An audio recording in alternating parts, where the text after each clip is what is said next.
Let's talk to one of our absolute favorites through the years in Philadelphia sports, the Polish rifle himself, Ron Jaworski. Jaws, good morning, sir. Man, a little throwback this morning, Joe. Polish rifle. Yeah, it's kind of been forgotten. It's like Neon Dion. Like, at a certain point, you just don't hear about it anymore. But I remember these things, Jaws.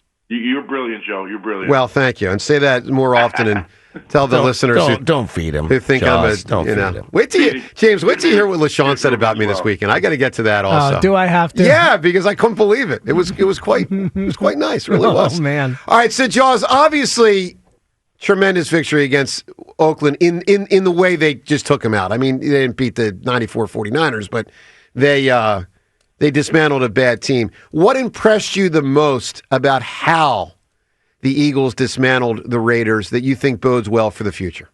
I think two things. Number one, the play of the defense, which was of historic proportions. To hold the team to 75 yards is just ridiculous numbers. So the defense played phenomenal. Mm-hmm. And I think number two, they needed to steady the offense, steady Jalen Hurts. And I think the play calling was outstanding. The play design was outstanding to work Jalen through his slump. I think he had a fabulous game. So I thought those are the 2 points I would take away from the game. Jaws, how confident are you that the team is now on track and on schedule? You know, it does feel like that felt good, but it doesn't feel like the competition was, the highest level compared to last season when we went and did this whole thing the right way. Where do we stand, and how close are we to being where we need to be?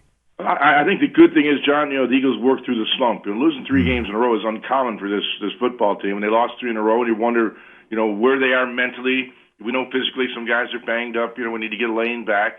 But the fact that they steadied the ship, and I thought the play calling was excellent. I thought there were so many positive things to take from the game. We know the competition wasn't very good. Yeah. We needed to get a win. You can only get one game at a time, one win at a time, and it did that. Now you move. The slump is forgotten. The confidence level is back. The coaches are believing in the players. The players are believing in the coaching. The game plan is now more fresh on their mind because it's developed with their input. So I just feel there was the positive feeling after the game was probably the most important thing. When you look around the NFL this year, this is a kind of a big picture question.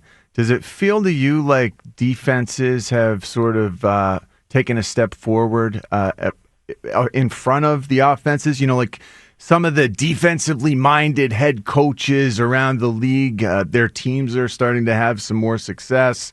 And it just feels like, I don't know, maybe this isn't just a Philly issue offensively.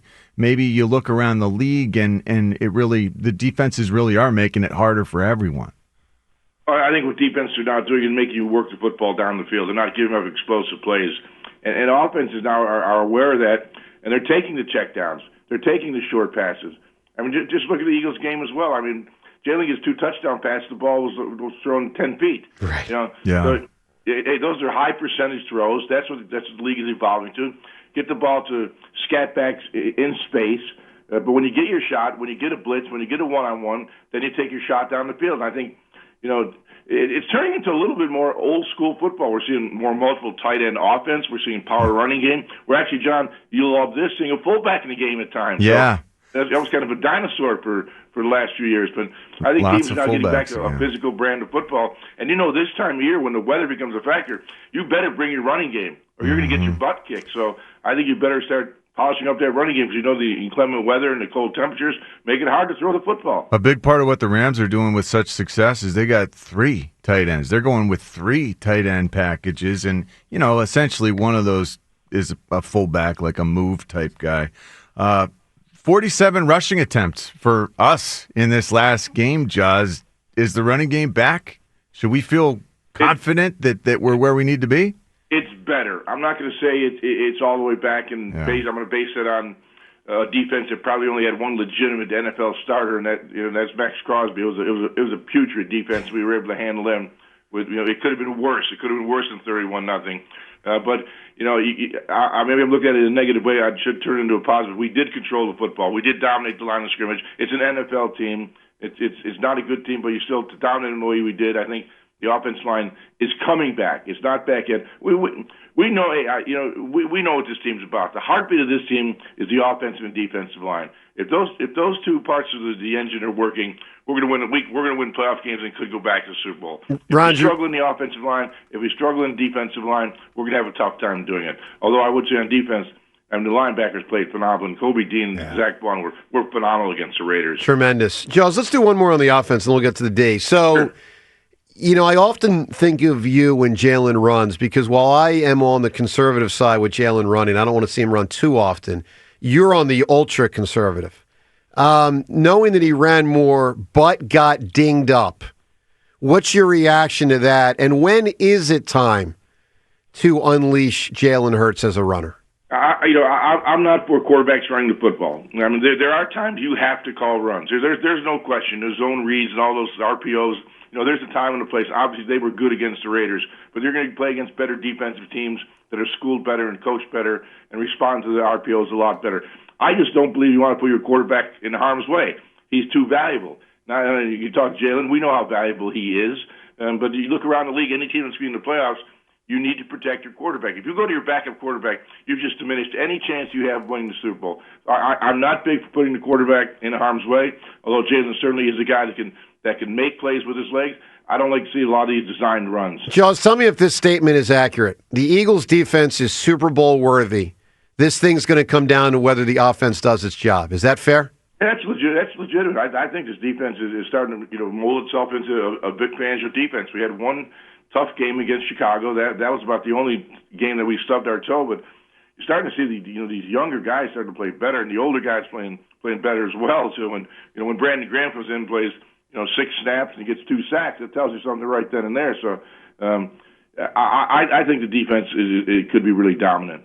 Jaws, Phillip Rivers with Shane Steichen in Indianapolis. What in the world is going on? 44-year-old grandpa is out there slinging it. And he actually brought the team back, and they scored late. It felt like he was going to pull that game out. I don't know how much you watched of it, but what do you make of the fact that a 44-year-old grandpa is coming back and actually playing some good football? I absolutely love it. I'm a huge Phillip Rivers fan. Anyone that would, unfortunately, I got to know Phillip Rivers very well with my work at ESPN and Monday Night Football. And if you want to be around a guy that loves football, it's Phillip Rivers. And you guys know when you're calling a game, you get in a couple days early, and you spend time at practice, and you sit and you talk to players. And I used to always look forward to going to a Chargers and covering Phillip Rivers because you get a chance to sit and talk to them after practice on the day before the game.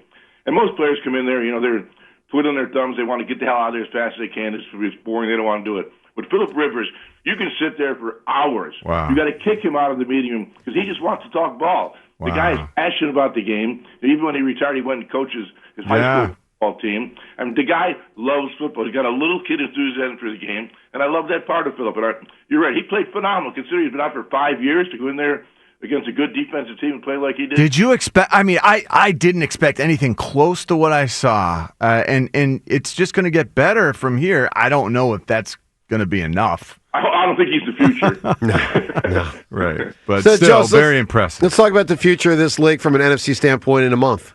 Who's the best team in the NFC, Joss? I think it's the Rams. Rams, right now, they're playing the most consistent football. Though you could say they stubbed their toe against Carolina, but when you look at their overall roster, offense, defense, special teams, I think right now they're the team to beat. So, Joss, we had a poll yesterday, and 40% of people said the Eagles are not a Super Bowl contender. Not like they're going to definitely make it. That's ridiculous, right? Isn't that crazy? That's ridiculous. This is a Super Bowl contending team.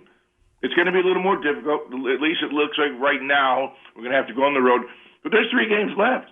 Who knows what's going to happen these next 3 games? That's a lot of football left to be played. Yeah. Jaws, one more. I got to get this off my chest, and James knows this has been bugging me for a couple of years now. I hate the way the NFL schedules this stuff where, you face the division down the stretch, heavy division, sometimes 2 times in 3 games, the same team. So, we don't even get a Jalen Hurts, Jaden Daniels game this year. We don't even get a meaningful Eagles-Washington game for both teams because they freaking get scheduled twice in the final 3 games. Well, there's a method to their madness. Mike Norris does the scheduling for the league. He's a good friend of mine. I talk to him a lot. He's a golfer, so I get to know the golf guys pretty frequently. But their plan was years ago when they started redoing the schedules to get rivalry games at the end of the year. What they tried to project, though, could be, hey, let's face this, the NFC Championship game last year was Washington-Philadelphia. So they thought that would be a great matchup. Late in the season, two great teams, two young, great quarterbacks.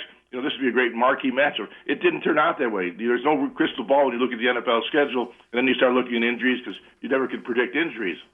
Yeah, here's my problem with it, though, Jaws. Over the span of years and years and years, I think you can predict that what happened the last year often doesn't happen the next year, and give the fans. Let me put it this way. Tell Mike North the Hammer says get his act together. I still think for the most part it works out where you get paid. It didn't this year, but hey, look at it this way: we should win those two games against Washington. Well, for sure, right? that's a given. All right, I'm Joe. a little selfish here, Joe. Right.